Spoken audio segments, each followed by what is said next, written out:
British ഭരണം ഇന്ത്യയിൽ ശക്തമായിരുന്ന കാലം. അന്ന് നമ്മൾ ഇന്ത്യക്കാർക്ക് സ്വന്തമായി പലഹാരങ്ങൾ കഴിക്കാനോ ഒരു ബിസ്ക്കറ്റ് കഴിക്കാനോ അവകാശമോ പ്രാപ്തിയോ ഇല്ലാതിരുന്ന കാലഘട്ടം. അന്നുള്ള ബ്രിട്ടീഷുകാരാലും പണക്കാരാലും മാത്രം വാങ്ങി കഴിക്കാൻ കഴിഞ്ഞിരുന്ന ഭക്ഷണമായിരുന്നു ബിസ്ക്കറ്റ്സ്.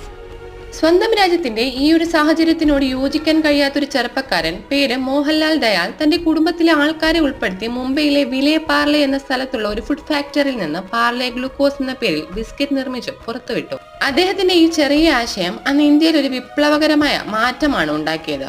അങ്ങനെയാണ് ഇന്ത്യയുടെ വിശപ്പ് മാറ്റിയ ഭക്ഷണമായ പാർലേജി രൂപപ്പെട്ടത്.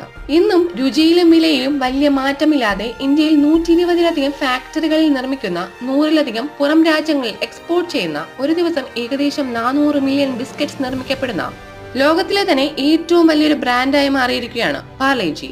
ഒരു കാലത്ത് ഇന്ത്യയുടെ വിശപ്പ് മാറ്റിയ ഭക്ഷണം പിന്നീട് 90s കിഡ്സിൽ നിന്ന് ഇന്നുള്ള 2K കിഡ്സിന്റെ വരെ ഫേവറേറ്റ് ബിസ്ക്കറ്റായി മാറിയ പാർലേജിയാണ്.